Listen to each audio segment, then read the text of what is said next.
Dehradun Mussoorie highway को एक बार फिर से बंद करना पड़ गया। तेज बारिश के बाद प्रशासन ने एक बार फिर से देहरादून मसूरी हाईवे को बंद कर दिया है। साथ ही लोगों से उस इलाके से दूर रहने के लिए भी कहा है। लोकल प्रशासन की टीम मौके पर है। प्रशासन की टीम लगातार लोगों को अलर्ट कर रही है। देखा जाएगा, अगर सुरक्षा की दृष्टि से रास्ता सही रहा और वैली ब्रिज का जो भी रहता है स्थिति, तो जो भी अधिकारियों के निर्देश होंगे आगे उस हिसाब से आगे कार्रवाई की जाएगी। तो कृपया अभी रास्ता थोड़ा भी बंद किया हुआ है और आपसे अनुरोध है कि अगर हो सकता है तो आप अभी सुरक्षित स्थान पे अपने रहने के लिए चले जाइए। तो उससे संचालित की जानी आवश्यक है या जैसी स्थिति होती है तो जो भी अधिकारियों के निर्देश होंगे वो आपको अवगत करा दिया जाएगा। तो अभी गाड़ियां जो है ये अपने सही से लगाएं, बेतरतीब ना लगाएं, और जो ये डबल गाड़ी लगी है इन्हें थोड़ा सा हटा दीजिए, डबल गाड़ियां। देहरादून मसूरी हाईवे से आप आगे की तरफ जाएंगे तो वहां पर एक टोल को पार करने के बाद भी लैंडस्लाइड हुई है। जो पुल है वो पूरी तरह से क्षतिग्रस्त हो गया है और यही कारण है कि ये हाईवे बंद किया गया है। लोगों को आगे जाने की इजाजत नहीं दी गई है।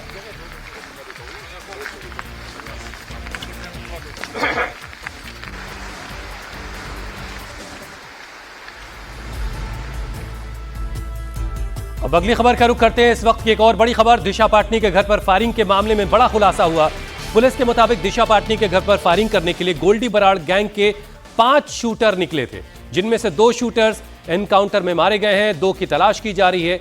एक शूटर की तबीयत खराब हो गई थी, वो बरेली से वापस लौट गया था, लेकिन अपने घर नहीं पहुंचा है। गोल्डी बराड़ ने 5 शूटर को दहशत फैलाने की प्लानिंग के साथ बरेली भेजा था।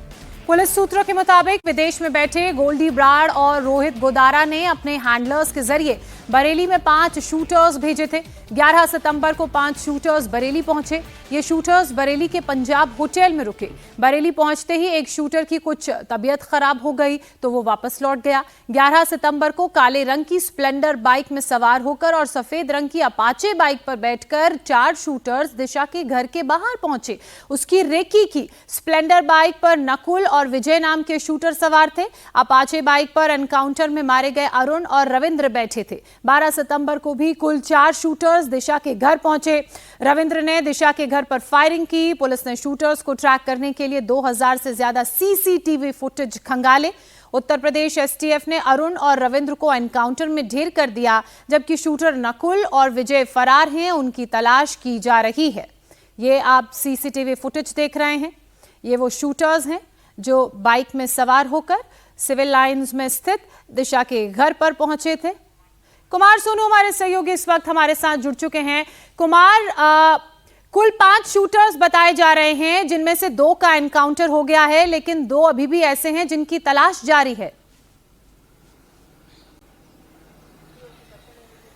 देखिए, बिल्कुल रोहित गोदारा और गोल्डी बराड़ जो कि विदेश में बैठे हैं, उन्होंने इस पूरे इस घटना को रचा था, जिसमें 5 शूटर जो हैं बॉलीवुड एक्टर्स दिशा पाटनी के बरेली वाले घर पर गोली चलाने के लिए भेजे थे। लेकिन ये तमाम शूटर जो हैं बरेली के पंजाब होटल में रुके थे। उस दौरान एक शूटर की तबीयत खराब हो गई तो वो वापस चला गया। बचे 4 जो शूटर थे वो एक अपाचे मोटरसाइकिल पर और दूसरे 2 जो हैं वो स्प्लेंडर मोटरसाइकिल पर पहुंचे थे। तकरीबन 6 से लेकर 12 तारीख तक 3 से 4 बार रेकी की गई और इस पूरे घटना में जो है 2 शूटर्स का एनकाउंटर कर दिया गया है, जबकि नकुल और विजय जो बाकी 2 शूटर हैं वो अभी फरार चल रहे हैं, जिनकी तलाश में पुलिस जगह जगह छापेमारी कर रही है। दरअसल इस पूरे गोलीकांड के खुलासे के लिए दिल्ली पुलिस की टीम है और इसके साथ साथ हरियाणा एसटीएफ, इसके अलावा यूपी एसटीएफ की ज्वाइंट ऑपरेशन ने जो है इस पूरे मामले को सुलझाते हुए 2 शूटर्स को एनकाउंटर में ढेर किया है। बाकी 2 की तलाश की जा रही है।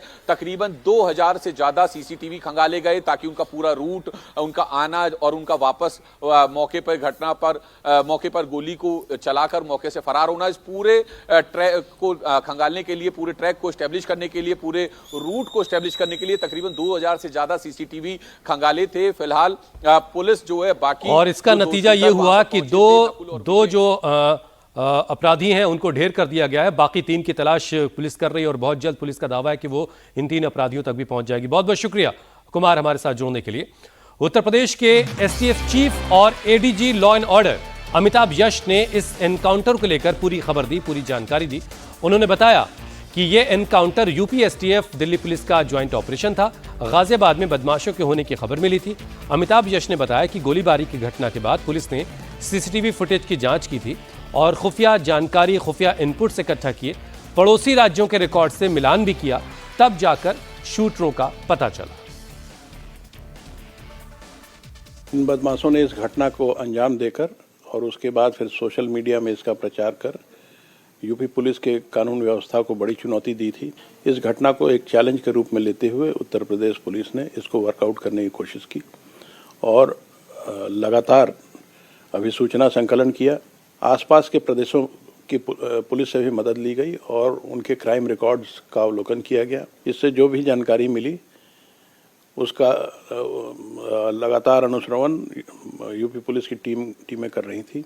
एक बड़ी सफलता यूपी एसटीएफ, यूपी पुलिस और साथ में सीआई टीम दिल्ली पुलिस को मिली है और गाजियाबाद में ट्रोनिका सिटी के आसपास एक मुठभेड़ हुई जिसमें ये दो बदमाश रविंद्र और अरुण जो इस घटना में शामिल थे ये मारे गए हैं। फायरिंग की घटना के बाद मुख्यमंत्री योगी आदित्यनाथ ने दिशा पाटनी के पिता जगदीश पाटनी से बात की, परिवार को सुरक्षा का भरोसा दिया और मामले में कड़ी कार्रवाई करने को कहा। ऐसे में इस कार्रवाई के बाद दिशा पाटनी के पिता ने सीएम योगी को शुक्रिया कहा, उनका आभार जताया। मैं माननीय मुख्यमंत्री उत्तर प्रदेश श्री योगी आदित्यनाथ जी का अपने तथा अपने परिवार की ओर से धन्यवाद ज्ञापित करता हूं। जैसा उन्होंने मुझे विश्वास दिलाया था और उसी के अनुरूप इतने कम समय में अपराधियों को ढूंढकर इतनी कठोर कार्रवाई की। मैंने आज पुनः माननीय मुख्यमंत्री जी से फोन पर वार्ता कर उनका धन्यवाद ज्ञापित किया कि उनके नेतृत्व में उत्तर प्रदेश सरकार एवं उत्तर प्रदेश पुलिस भयमुक्त समाज की परिकल्पना को पूर्ण रूप से साकार कर रही है। इस वक्त एक और बड़ी खबर दिल्ली से आ रही है। दिल्ली के रामकृष्ण आश्रम मेट्रो स्टेशन के पास पुलिस की गाड़ी ने एक शख्स को कुचल दिया है। इस हादसे में उस शख्स की मौके पर मौत हो गई। क्राइम टीम और दिल्ली पुलिस मौके पर पहुंच चुकी है। बताया जा रहा है कि दिव्यांग शख्स गंगाराम चाय की दुकान लगाते थे, वहीं सो रहे थे और आज सुबह पुलिस की गाड़ी उनकी चाय की दुकान में जा घुसी, जिससे उनकी मौत हो गई है। पीसीआर वैन के ड्राइवर ने अचानक गाड़ी रोकने के लिए गलती से ब्रेक की जगह एक्सीलेटर वाला पैनल दबा दिया, जिससे वैन सड़क के किनारे रैंप पर चढ़कर उस शख्स को गाड़ी ने रौंद दिया और उसमें उनकी जान चली गई। मृतक का परिवार पुलिस पर लापरवाही का आरोप लगा रहा है। दिल्ली में ये हादसा हुआ है। पुलिस की गाड़ी ने एक दिव्यांग शख्स को कुचल दिया। पुलिस की तरफ से सफाई में ये कहा गया कि जो पीसीआर वैन का ड्राइवर था वो गाड़ी में ब्रेक लगाने की कोशिश कर रहा था, लेकिन ब्रेक पैनल की जगह गलती से उसने एक्सीलरेटर पर पैर रख दिया, जिस कारण उस रैंप पर ये गाड़ी चढ़ गई जहां पर शख्स सो रहा था और मौके पर ही शख्स की मौत हो गई। एशिया कप की बात करते हैं। एक बार फिर भारत और पाकिस्तान के बीच रोमांचक मुकाबला देखने को मिलेगा। सुपर 4 ग्रुप का यह मुकाबला इस रविवार 21 सितंबर को रात 8 बजे खेला जाएगा। बुधवार शाम बड़ी बहुत हील हवाले के बाद मैच खेलने के लिए उतरी पाकिस्तान की टीम ने बहुत कम अनुभवी यूएई की टीम को 41 रनों से हरा दिया और ग्रुप 4 के लिए क्वालिफाई कर लिया। अब पाकिस्तान को एक बार फिर से भारत के सामने उतरना होगा।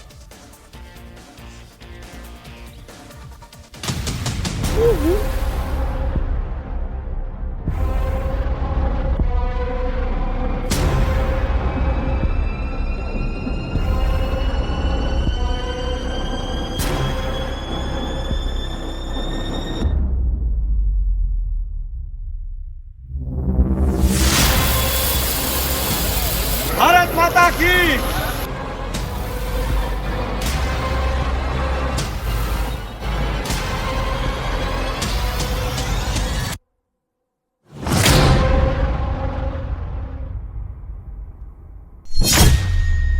एशिया कप में फिर भारत पाकिस्तान का मुकाबला।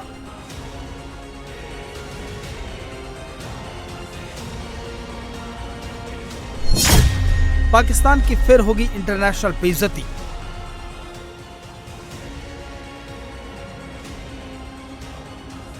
भारत के हाथों करारी शिकस्त और बेइज्जती को पाकिस्तान अभी पचा भी नहीं पाया था कि अब एक बार फिर उसके खिलाड़ियों की नींद उड़ गई है।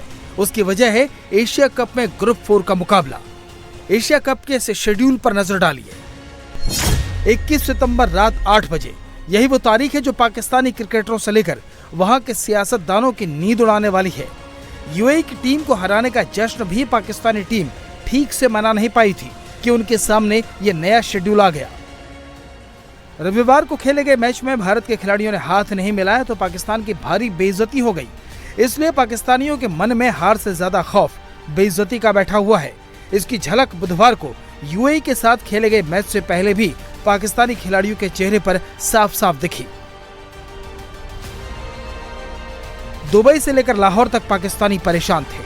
पाकिस्तानी टीम होटल से रवाना होने वाली ही थी कि उन्हें अचानक होटल में ही रोक दिया गया। 1 घंटे के सस्पेंस के बाद पाकिस्तानी टीम 8 बजे ग्राउंड पर पहुंची। फजीहत होने के बाद अब पीसीबी के चेयरमैन मोहसिन नकवी ने दावा किया कि मैच का बाइकआउट करने के बाद बात बहुत ज्यादा बढ़ जाती, इसलिए पाकिस्तान ने लचीला रुख अपनाया। पाकिस्तान दावा करने लगा कि मैच रेफरी ने माफी मांग ली है। जब से 14 सितंबर का मैच हुआ था और उसके ऊपर हमारे मैच रेफरी के ऊपर काफ़ी ज़्यादा इतराज़ था। अभी कुछ थोड़ी देर पहले मैच रेफरी ने हमारे टीम मैनेजर, टीम कैप्टन और हेड कोच से माजरत की है